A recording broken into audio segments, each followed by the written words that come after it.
Jumpa lagi dengan Pak Kus di Rumah Imut. Saling bantu, saling jaga, cari ilmu di rumah saja. Baik anak-anak, mengawali kegiatan pelajaran pendidikan agama Katolik dan budi pekerti dengan tema atau judul panggilan murid-murid Yesus, mari kita berdoa terlebih dahulu. Dalam nama Bapa dan Putra dan Roh Kudus. Amin. Allah Bapa di surga, kami mengucap syukur atas segala rahmat, karena kebaikan-Mu lah kami bisa hadir di tengah-tengah murid-murid kami. Kita dapat belajar bersama. Semoga dengan terang Roh Kudus-Mu kami boleh menimba hikmat, sehingga kami mengenal kehendak-Mu melalui bacaan kitab suci yang akan kami bacakan tadi. Kita lanjutkan dengan doa, O pecinta hatiku, O pecinta hatiku yang manis, berilah aku bagian dalam dukamu. Semoga hatiku bernyala-nyala karena cinta. Buatlah aku cakap dalam pengabdianku, tetapi tidaklah bermanfaat bagiku saja, pun juga bagi keselamatan sesama manusia. Amin. Satu Karolus Boromius, doakanlah kami. Bunda Elizabeth Brutus, doakanlah kami. Santa Maria Bintang Samudra, doakanlah kami. Amin. Dalam nama Bapa dan Putra dan Roh Kudus. Amin. Baik anak-anak, mengawali kegiatan kita petikkan salam Tarakanita. Salam Tarakanita. Satu hati, satu semangat. Tarakanita, yes. Oke, kita lanjutkan anak-anak. Nah, melalui pembelajaran pada hari ini masih menggunakan metode flipped classroom. Kalian nanti diajak Pak Kus untuk memahami panggilan dan perutusan Yesus Kristus kepada murid-muridnya pada zaman sekarang demi mewujudkan kerajaan Allah. Nah, oke. Lalu indikator apa yang sudah dicanangkan atau ditetapkan untuk kemampuan kompetensi hari ini? Yang pertama, kalian diharapkan mampu menjelaskan arti kata panggilan, ya, menjelaskan respon ketika dipanggil. Belajar dari Injil Matius 4 ayat 18-22, lalu menjelaskan pengalaman iman dari Santo Agustinus yang mengalami kasih Allah, termasuk juga dari Bunda Teresa dari Kalkuta. Kemudian kalian nanti diharapkan Pak Kus juga mampu menjelaskan tujuan Yesus memanggil murid-muridnya. Dan yang terakhir, menjelaskan syarat-syarat menjadi murid-murid Yesus. Oke. Nah, mengawali kegiatan pagi ini, mari kita bernyanyi terlebih dahulu dengan penuh kegembiraan. Mari kita nyanyikan sebuah lagu ini. Mari kita ikut ya di rumah kalian masing-masing. Dengar dia panggil nama saya, dengar dia panggil namamu, dengar dia panggil nama saya, juga dia panggil namamu. Oh giranglah, oh giranglah, Yesus amat cinta pada saya. Oh giranglah, ku jawab ya, ya, ya, ku jawab ya, ya, ya, ku jawab ya Tuhan, ku jawab ya Tuhan, ku jawab ya, ya, ya. Kembali.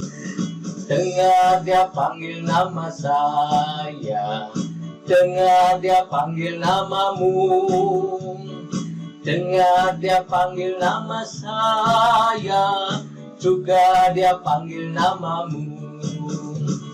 Oh giranglah,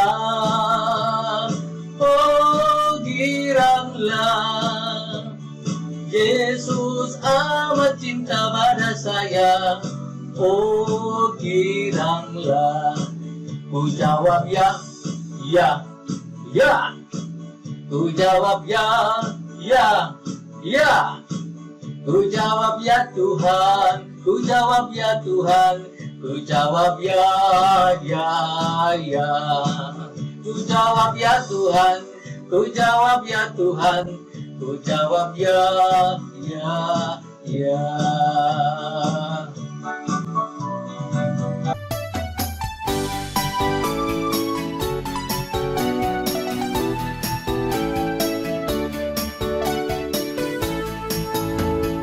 Dengar dia panggil nama saya, dengar dia panggil namamu, dengar dia panggil nama saya, juga dia panggil namamu.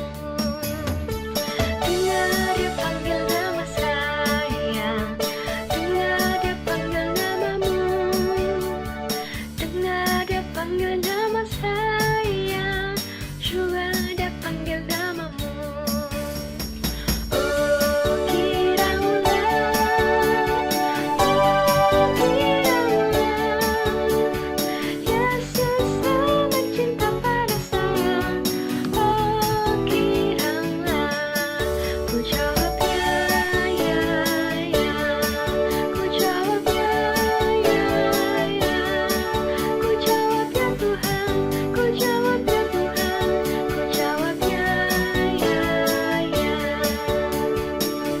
Nah, anak-anak, kita sudah menyanyikan sebuah lagu.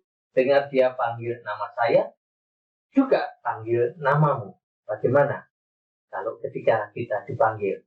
Nah, tugas tadi malam yang sudah diberikan Pak Kus, ada 4 pertanyaan setelah diseleksi Pak Kus. Yang pertama, apa sih maksudnya menjadi murid Yesus harus menyangkal diri? Yang kedua, semangat pelayanan apa yang dapat dilakukan sebagai pelajar? 3, apa maksudnya menjadi murid Yesus harus berani memikul salib? 4, alasan manusia berdoa. Sebagai murid Yesus, kita juga diminta untuk bertekun dalam doa. Alasannya apa? Oke. Nah, anak-anak, ketika kita dipanggil, itu menjadi sesuatu yang penting ya. Dipanggil oleh siapa dulu? Dan untuk apa? Lalu peristiwanya apa sih yang sedang terjadi? Kalau kita dipanggil, ada tugas, lalu dalam pikiran kita juga berpikir ya, keterampilan apa yang dibutuhkan untuk bisa melaksanakan tugas itu. Oke. Nah, menurut pengertian dari Kamus Bahasa Indonesia, panggilan adalah perbuatan, cara, memanggil. Panggilan. Hal, perbuatan, cara, memanggil. Arti lainnya adalah, panggilan adalah yang dipanggil untuk bekerja dan sebagainya. Nah, dalam konteks Yesus memanggil murid-muridnya, berarti siapapun yang dipanggil menjadi muridnya, diajak untuk bekerja. Bukan untuk santai-santai, dipanggil untuk bekerja. Dalam konteks zaman sekarang. Oke, next. Nah, mari kita sekarang anak-anak baca Injil dari Injil suci Matius.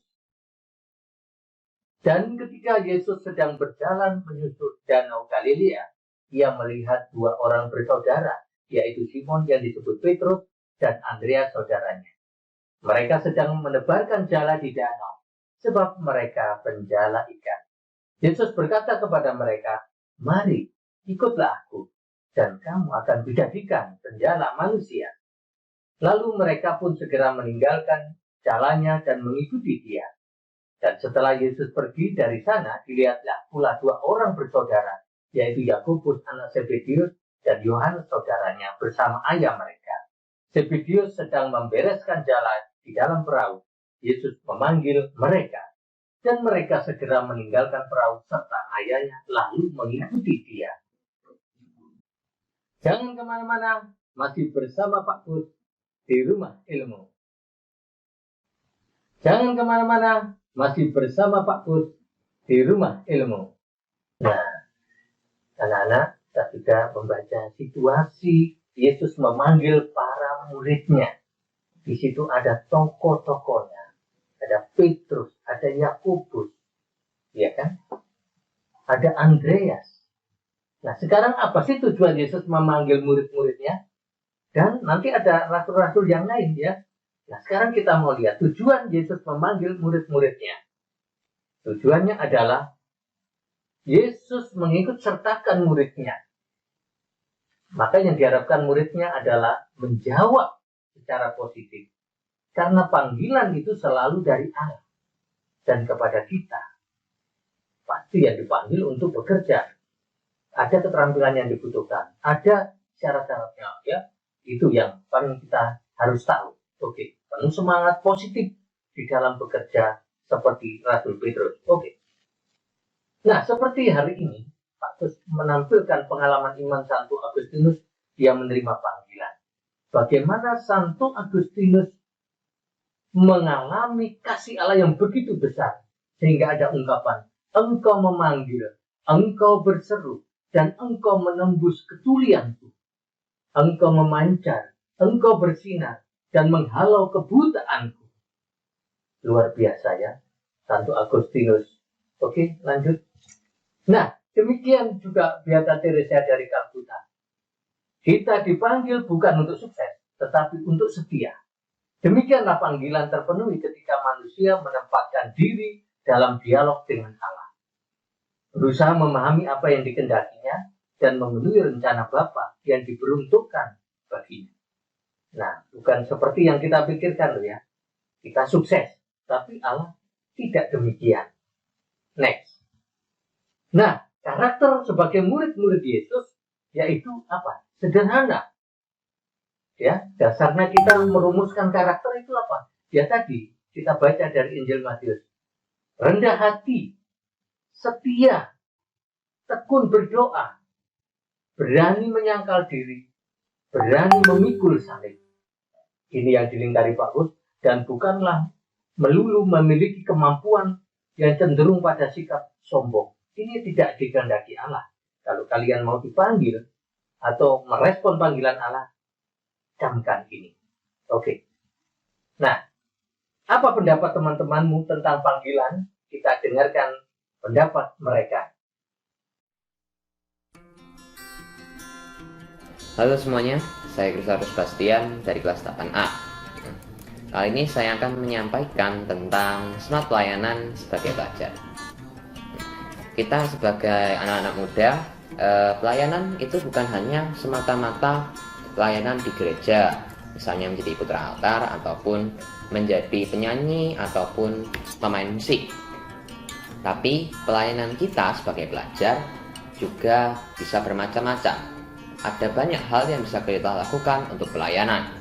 Nah, beberapa contohnya yaitu yang pertama, kita bisa melayani teman kita, yaitu dengan membantu mereka ketika mereka tidak paham dengan pelajaran yang diajarkan. Ya, jadi ketika ada teman yang misalnya tidak paham dengan pelajaran matematika ataupun bahasa Indonesia ataupun pelajaran-pelajaran lain, kita bisa mengajari mereka. Ataupun kita juga bisa membentuk suatu pembelajaran kelompok sebelum ulangan. Yang kedua yaitu kita bisa melayani teman-teman kita, teman-teman sekelas kita, yaitu dengan melaksanakan piket kelas. Dengan melaksanakan piket kelas, itu merupakan suatu bentuk pelayanan kepada seluruh warga kelas. Nah, dengan kita melaksanakan piket kelas, akan membuat kelas menjadi nyaman untuk digunakan belajar, sehingga kelas menjadi kondusif dan kita dapat belajar dengan baik. Nah, itu tadi hanya beberapa contoh-contoh dari pelayanan kita sebagai pelajar yang saya sampaikan. Masih banyak pelayanan-pelayanan lain yang bisa kita lakukan. Oleh karena itu, terus jaga semangat pelayanan kalian dan jangan pernah padam.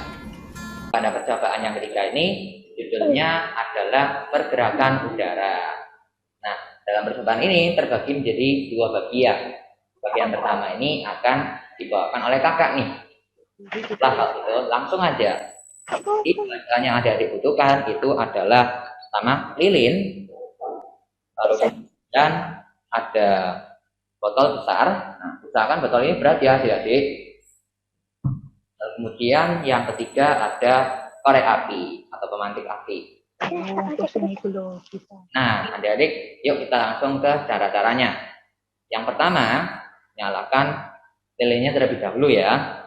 Oh ya adik-adik, saat kalian nyalakan lilin, pastikan kalian selalu dalam pengawasan orang tua ya, karena bisa berbahaya.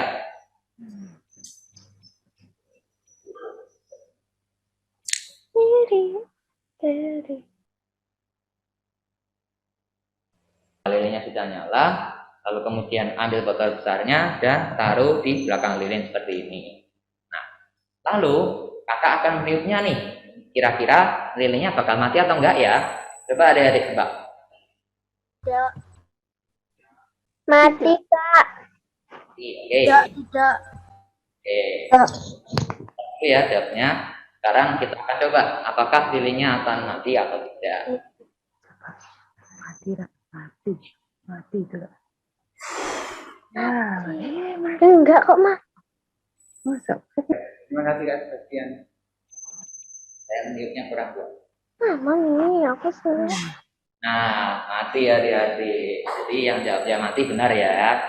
Oke, kenapa kok lilin ini bisa mati? Ada yang tahu? Ayo, boleh menjawab. Jika ada yang menjawab, maka akan kakak jelaskan ya.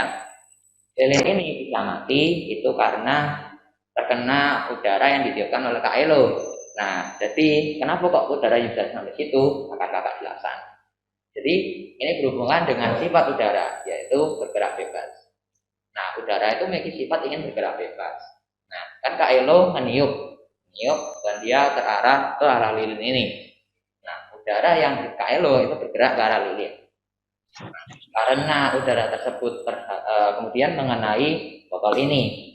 Botol ini itu merupakan penghalang. Nah, saat udara mengenai botol ini, nah karena sifatnya itu ingin bergerak bebas, sehingga udara tersebut ingin supaya dia bisa bergerak lurus ke arah yang ditiupkan oleh Kak Elo. Sehingga udara tersebut pun mencari celah supaya bisa melewati halangan ini, yaitu dengan melewati bagian samping botol ini. Nah, oleh karena itu udara tersebut bergerak melewati samping botol dan lalu kemudian nyatu lagi di depan botol. Nah, setelah udara tersebut nyatu lagi di depan botol, dia mengenai lilin dan akhirnya lilin tersebut pun mati. Jadi seperti itu adik-adik. Jangan kemana-mana, masih bersama Pak Kus di Rumah Ilmu. Jangan kemana-mana, masih bersama Pak Kus di Rumah Ilmu. Seperti yang kita sudah tahu, salah satu syarat mengikuti Yesus itu berani memikul salib. Contohnya saat kita mengalami kesusahan atau kesulitan. Nah, gimana sih cara kita menghadapi kesusahan atau kesulitan itu? Untuk menyelesaikan suatu masalah, pastinya kita tuh harus tenang ya. Tapi kan kalau lagi susah, lagi kesulitan, tuh kita sering kali kayak panik, terus gak bisa mikir, dan lain-lain. Kalau kayak gitu terus gimana dong? Kalau dari pengalaman saya sendiri, biasanya tuh saya bakal berdoa dan menceritakan keluh kesah saya pada Tuhan. Tujuannya ya agar saya jadi lega, jadi lebih tenang, dan bisa berpikir jernih. Kalau saya berpikir jernih kan masalahnya jadi selesai. Saya yakin Tuhan tuh tidak pernah memberikan pencobaan yang melebihi kemampuan umatnya. Selama kita terus percaya kepada Tuhan, saya yakin Tuhan juga akan selalu menyertai dan menyayangi kita. Sekian dulu dari saya, terima kasih.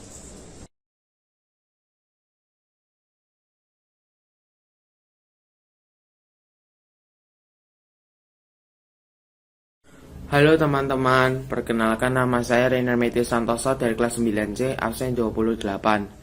Menurut pendapat saya, mengapa berdoa sangat diperlukan oleh orang-orang yang berakhlak mulia?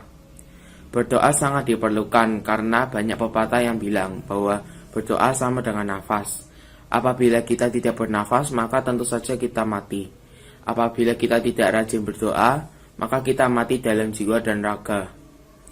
Dengan berdoa, kita semakin mendekatkan diri kepada Tuhan dan hati semakin lega. Berdoa itu, kita tuh seperti mempunyai koneksi atau hubungan dengan Tuhan. Tentu saja kita melakukan aktivitas dengan bantuan Tuhan. Tanpa bantuan Tuhan, maka aktivitas kita tidak dapat berjalan dengan lancar. Namun tidak hanya itu saja, apabila kita ingin melakukan aktivitas, kita tidak hanya berdoa, namun kita juga harus bekerja keras atau berjuang keras untuk melakukan aktivitas tersebut, agar aktivitas yang kita lakukan dapat berjalan secara maksimal.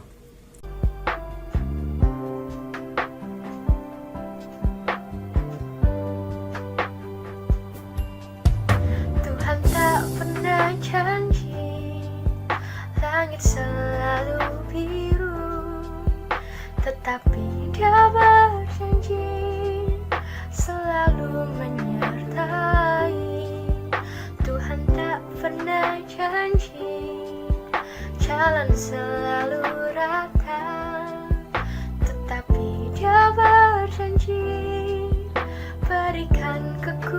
datang. Jangan pernah menyerah, jangan berputus asa. Mujizat Tuhan datang saat hati menyembah. Jangan pernah menyerah, jangan berputus asa. Mujizat Tuhan datang bagi yang setia dan percaya.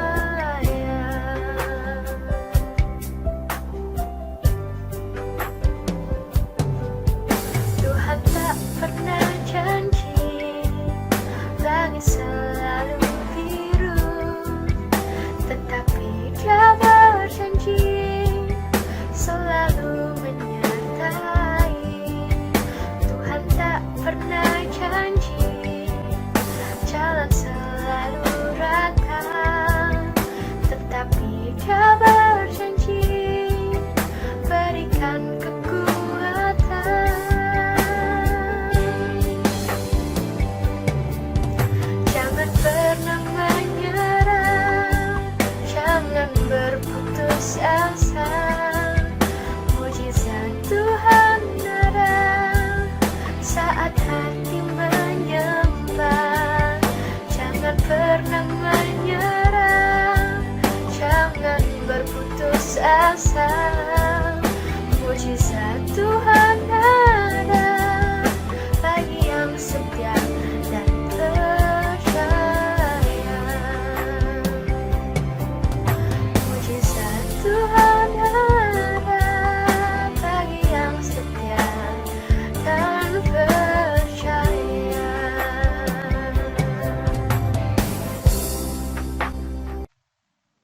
Baik, kita lanjutkan. Perihal panggilan Yesus kepada para muridnya, murid Yesus harus tahu yang mengawali panggilan adalah Yesus, bukan kemauan murid-muridnya.